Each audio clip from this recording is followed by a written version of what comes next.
The foreclosure notice was stapled to her front door like someone wanted the whole street to see it. Rain came down hard, cold enough to sting through my jacket. I stood on Alina Mercer's porch with my toolbox in one hand and a bundle of trim in the other, staring at that paper while water ran down the siding in thin lines. Then I looked at her. She was barefoot on the wet boards. One hand held the doorframe. The other rested low on her belly, protective, like she could keep the world away if she pressed hard enough. Her hair was loose. Her face was pale. She wasn't crying yet. She was just holding herself together. "The driveway's empty," she said. Her voice was so quiet I had to lean in to hear it over the wind. "He took the car and the savings." I already knew the name. "Derek," I said. She nodded once, like even that hurt. "He said he's not ready," said I trapped him. My jaw tightened. I set the trim down, and the wood hit the porch with a dull sound. "You okay?" I asked, even though I knew the answer. "No." One word. No drama. Just truth. She tried to straighten, like she was back at school, like she could still be the woman who calmed a cafeteria full of kids with one look. "I can't pay you for the rest of the renovation," she said. "I'm going to have to sell before the bank takes it." The wind shoved cold rain under the porch roof and slapped her bare shoulder. She flinched and pretended she didn't. I stepped closer, blocking some of it. "You've got a roof that still leaks and stairs that aren't safe," I said, nodding at the notice. "That paper doesn't get to decide anything tonight. I'm finishing the job. We'll talk money when you're warm and dry." Her lips parted like she wanted to argue. Instead, she swallowed and looked past me at the empty driveway again. "He said he'd be back after the meeting," she whispered. "He never came home." I saw it then. Not just heartbreak, panic, bills, deadlines. A house that wasn't finished and a baby that didn't care about any of it. I took my cap off, ran a hand through my hair, then put it back on. "You're not selling this place today," I said. She let out a shaky breath. "Why are you doing this?" Quote. I didn't touch her. I kept my hands where she could see them. "Because you're standing out here in the rain," I said, "and nobody should be alone in a moment like this." Her eyes went wet. One tear slipped free and cut down her cheek. She wiped it fast like she hated that I saw it. "I'm not asking you to save me," she said. "I'm not saving you," I replied. "I'm fixing a house I already started." She stared at me like she didn't know whether to be angry or relieved. I reached up and tore the notice off the door before the rain turned it to mush. "Go inside," I said. "I'll handle this." The storm got worse before it got better. By dusk, the wind had teeth. It snapped branches in the yards and shoved rain sideways until it found every weakness I'd planned to fix tomorrow. I was halfway up a ladder when a big gust rattled it hard. The gutter groaned. The smell of wet cedar filled my nose. "Get down!" Alina shouted from the porch. "If I don't tarp it, your ceiling's going to give up," I yelled back. "You can tarp it tomorrow," she said. There was steel in her voice now. "You can't fix a broken neck." Fair point. I climbed down fast, boots slipping in the mud. As soon as I hit the ground, the porch light flickered and went out. The whole block went dark. "Power's out," she said from the doorway. She had a cardigan wrapped tight around her, bare legs showing beneath it. "County says they won't come out until morning." "Okay," I said. "Do you have candles?" She pointed toward the kitchen without missing a beat. She moved like she had a plan, even when she didn't. Control, even when her hands shook. I walked the perimeter, checking windows and doors. One frame still flexed under the wind. I pressed the trim with my palm and felt the give. I'd fix it. When I came back inside, she had candles lit in a pot on the stove. "You shouldn't be standing this long," I said. "If I sit, my back locks," she answered. I opened the pantry and found soup. "You eat?" "I'm not hungry." "You're pregnant," I said. She exhaled. "Fine." Quote. A sharp sound came from the sunroom as the wind hit again. She flinched. I grabbed my flashlight. "Stay here," I said. "I'll be right back." The sunroom window had shifted. Water was already darkening the floor. I shoved a towel under the leak and braced the frame with my shoulder while I drove a screw through the trim. The drill whined in the dark. Wet sawdust filled the air. When it finally held, I tested it with my palm. Solid. "You're shaking," she said from behind me, holding the light steady but not pointing it at me. "It's cold," I said. "Your couch is in the living room," she said. "You can sleep there." "I have my own place." "I didn't ask where it is," she replied. "I said you can sleep here." I watched her swallow. She wasn't asking for company. She was asking for safety.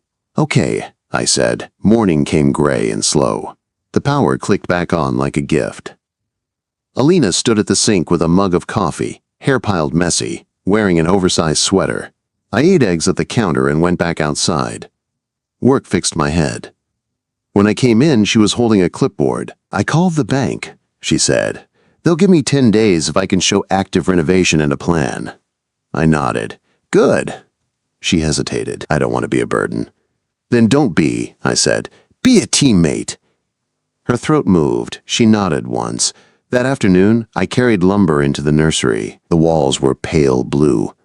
A crib box sat in the corner. "Derek said he'd build it," she said. "I'll build it," I replied. I laid the parts out on the floor and started working. She watched from a chair, quiet. When the crib stood solid, she exhaled like she'd been holding her breath. "It's real now," she whispered. "It was real before," I said. "Now it's ready." That night I sealed the last window gap. When I turned, she was standing there with a warm towel. "They're red," she said, looking at my hands. "Work does that." A gust hit the house. The window didn't rattle. Her shoulders eased. I checked the locks one last time and stopped in front of her. "I'm staying tonight," I said. "You don't have to." "I'm staying." Her fingers curled around my wrist, gentle but sure. "Don't leave," she said. I didn't. The one night turned into 3. I told myself it was practical. There was still storm damage to finish, stairs to reinforce, trim that needed another pass. Jobs that made sense on paper, but by the 3rd morning, my boots were lined up by her door like they belonged there. Alina moved around me in the kitchen like we had done this before. No asking. No apologizing for space. She handed me coffee without looking up. Black, the way I took it. That wasn't accident, that was attention. On the 2nd night, I came in from the sunroom with sawdust on my jeans and found her sitting on the nursery floor. Screws were scattered around her. The changing table lay half-built, the instruction sheet crushed in her fist. "This thing hates me," she muttered. I set my keys down. "Scoot." "I can do it," she said, sharp. "I know," I replied, "but I'm faster." She stared at me like she was deciding if that was an insult or a relief. Then she shifted aside. My knee bumped hers. Her shoulder rested against my arm. Close, normal. I built without making a show of it, tightened every joint, leveled it twice. When I was done, I pushed down hard, no wobble. Her hand went to her belly. Slow, careful. "He's kicking," she said. "Because you're finally sitting," I answered. "No," she said, and her mouth twitched. "Because you're here." I didn't joke. I just reached out and rested my palm against her belly. I waited. At first, nothing. Then a hard thump hit my hand. I froze. She watched my face like she wanted to remember it later. "Okay," I breathed. "Yeah," she said. That night, she finished her dinner. Every bite. That mattered more than she knew. The next day, she made calls from the living room while I worked the hallway. I heard words like deferment and documentation and payment plan. No tears, no cracking. Just calm pressure applied in the right places. After one call, she let her head fall back against the couch for 2 seconds. Then she sat up straight again. I set a glass of water on the table within reach. No comment. "Thank you," she said quietly. I nodded and went back to work. That was how I cared. Not words. Actions. I was at the hardware store when Ryland called. "Get to Alina's now," he said. His voice was tight. "What's wrong?" "Derek's there. He brought someone in a suit." I didn't argue. I didn't ask questions. I dropped what I was holding and walked out. When I turned onto her street, Derek's Audi was parked in her driveway like it owned the place. I left my truck at the curb and went straight to the porch. Derek stood too close to her. A lawyer hovered beside him, clipboard in hand. Derek looked polished. Hair perfect. Smile practiced. Alina sat in one of the rocking chairs, one hand on her belly, the other gripping the arm so hard her knuckles were white. "This protects all parties," Derek was saying, smooth. "You sign, you sell, and we keep things clean." "No," Alina said, flat, calm. "You can't raise a child alone in a house this size," he replied. "It's irresponsible." That word landed like a slap. I stepped between them. "She's not selling." Derek's eyes flicked to me with open disgust. "This is between adults." Alina lifted her chin. "He is an adult." Quote. The lawyer cleared his throat. "Perhaps we should stop." "No," Alina said. She stood slowly, using the railing, controlled. "Knox isn't just a contractor, he's my partner."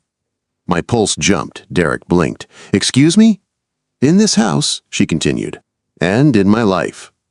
She didn't look at me when she said it, like she needed her courage to hold without seeing my face. I followed her lead, set my hand on the porch post beside her, close enough to be clear, not touching. "You're lying," Derek said. "Try me," Alina replied. The lawyer shifted. Derek leaned in. "You think the school board won't care that the principal is living with the help?" "Call them," Alina said. Derek's smile turned ugly. "You're making a mistake." Alina's breath hitched. She looked at me for half a second. A question. "Are you with me?" I stepped closer, shoulder to shoulder. Derek saw it. His calculation changed. "Fine," he snapped. "Enjoy your fantasy." He left. Tires spit gravel. Silence fell hard. Alina's shoulders sagged. I caught her elbow before she could stumble. "You okay?" Quote. "Yes." She said too fast. "Don't lie to me." Fear showed then, raw. "He'll ruin me." "I won't let him," I said. "You can't stop him from talking." "Then we pick our ground," I replied. "If you want this to stand, I'll stand with it." She searched my face. "You'll get dragged into it." "I already am." She stepped closer. Her fingers touched my wrist. Same place as before. Choice. Clear. "Say it," she whispered. "Say you're okay with this." "I'm okay with this." "Kiss me," she said, "so it looks real." Consent. Direct. I held her waist and kissed her like Derek was still watching. She kissed me back just as hard. When I pulled away, her eyes were wet. Not from romance, from weight. "Okay," I said. "We'll handle the rest." By Friday, the whispers were everywhere. Hardware store, grocery aisle, job sites that stopped calling. Alina took it worse. School hallways were quieter, smiles thinner. Then she came home early. "They put me on leave," she said. "My drill hit the floor." "What?"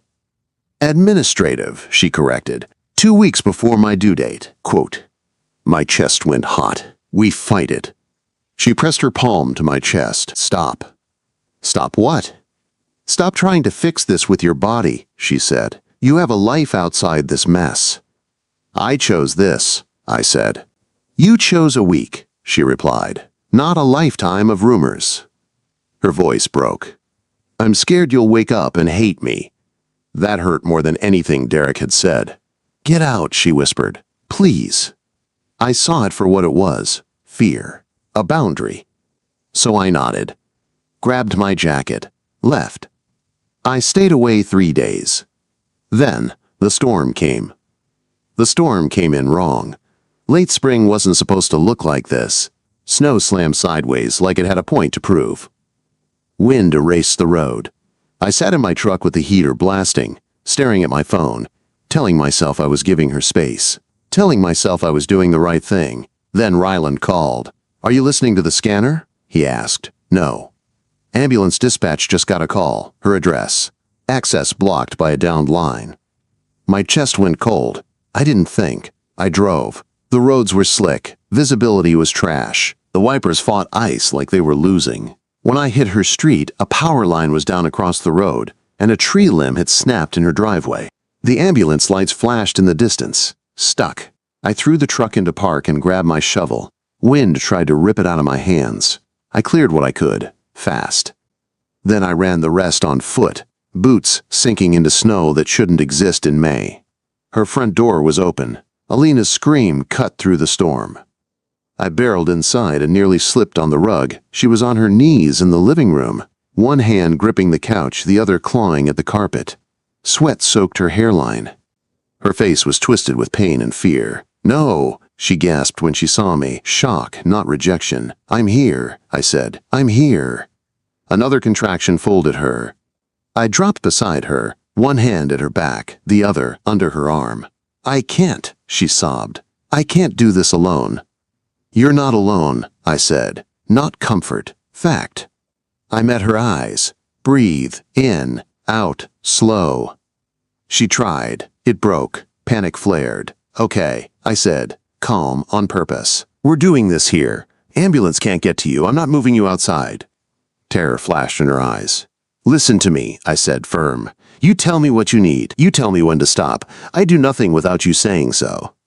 She nodded. Once. "Phone," I said. "Kitchen," she gasped. I grabbed it, called 911, put it on speaker, set it where she could hear. I didn't leave her sight again. The dispatcher's voice was steady. Step by step. I repeated everything, did exactly what she said. The next hour was brutal. No speeches, no romance, just work.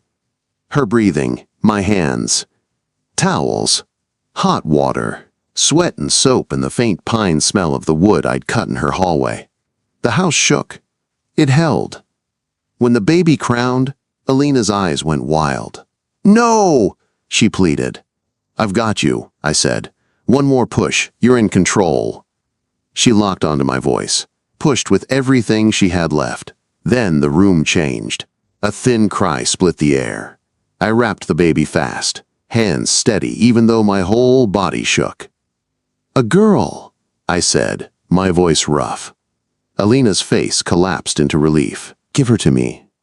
I placed the baby on her chest, watched her hands curl around that tiny body like nothing else in the world existed. For a moment, nothing did. Then Alina looked up at me. "I thought you weren't coming back." "I was terrified I'd walk in and you'd be gone," I said. "Don't do that to me again." She nodded, slow. "Okay." Sirens grew louder outside. Paramedics arrived 10 minutes later. Efficient hands, calm voices, praise for Alina. Quick checks. They didn't look at me like a hero, just a man who did what had to be done. I followed the ambulance with my hazards on, knuckles white on the wheel. At the hospital, they moved her into a room and took the baby for checks. I sat in the waiting area staring at my hands. They smelled like soap and metal and sawdust. Ryland showed up with coffee and a grin that faded when he saw my face. "How's she?" "I don't know yet." "Town already knows," he said. "How?" Scanner chatter, nurses talk. People saw the ambulance stuck. I took a sip of coffee. It burned. Good. "And Derek?" I asked. Ryland shrugged. "Gone quiet. People don't love a man who bails." A nurse finally waved me in. Alina lay in the bed, washed, exhausted, calmer. The baby slept in a bassinet beside her, tiny mouth working in dreams. She looked at me like she was deciding something. Then she held out her hand. I took it. "She's perfect," she whispered. "Yeah," I said. "They'll talk," she added. I walked to the bassinet and tucked the blanket edge back in place. One careful motion. "Let them," I said. 6 weeks later, the house could breathe again. New railings, reinforced steps, nursery finished. Alina stood in the doorway with the baby on her hip, watching me install the last piece of trim. "You missed a spot," she said. "I saved it." She snorted. The board tried her. She held. The leave ended. The job stayed. The gossip lost its teeth. Ryland sat on the porch with a bakery bag. "Congratulations," he said. Then Mrs. Gable stopped on the sidewalk. She looked from Alina to the baby to me. The whole street held its breath. She smiled and waved. Alina stepped closer to me, pulled a key from her pocket, and pressed it into my palm. "Officially," she said, "if you want it." She didn't blink. I closed my fingers around the key. "Yeah," I said. "I want it." She kissed me hard, clear, public. The house stood solid behind us. I stayed. Life didn't slow down after that. It just settled into something steadier. The baby learned my voice before she learned the sound of the kettle. She went quiet when I spoke, like she recognized something safe.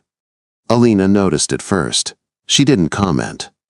She just watched, eyes soft like she was letting herself believe this part was real. Nights were short. Mornings came early. I learned how to hold a bottle with one hand and fix a cabinet hinge with the other. Alina learned how to nap in 10-minute pieces and still show up strong when the sun came up. We didn't talk about the future much. We handled the day in front of us. That was enough. The town kept watching, not cruel anymore. Curious, measuring. Waiting to see if we'd fall apart. We didn't. Derek never came back. No calls, no papers, just absence. The loud kind. His lawyer sent one thin letter. Alina read it once, folded it, and set it in a drawer without a word. Power doesn't always come from winning. Sometimes it comes from refusing to play. One evening after the baby finally slept, Alina sat beside me on the couch. The house was quiet in that deep way that only comes after chaos. She leaned her head against my shoulder. "I didn't plan this," she said. "I know," I replied. "I don't regret it," she added. "That was new." I turned my head just enough to rest my cheek against her hair. "Neither do I." She breathed out slow, relief, not exhaustion. Weeks passed, then months. The house filled in around us. Pictures on walls. A basket of toys by the stairs. My toolbox stayed in the hall closet instead of my truck. One night she handed me a folded envelope. "From the district," she said. I opened it. Permanent reinstatement. Back pay. An apology written carefully enough to mean nothing and everything. She watched my face. "Say something." "You won," I said. She shook her head. "We did." Quote.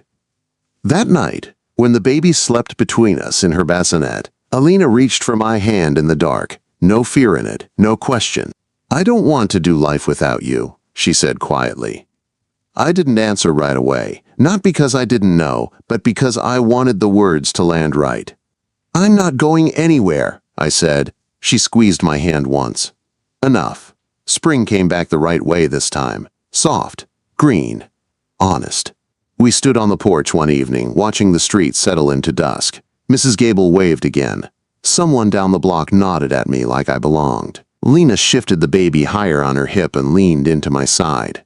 Natural, easy. The house held. The town moved on. The storm was done. She hadn't done it alone. Neither had I.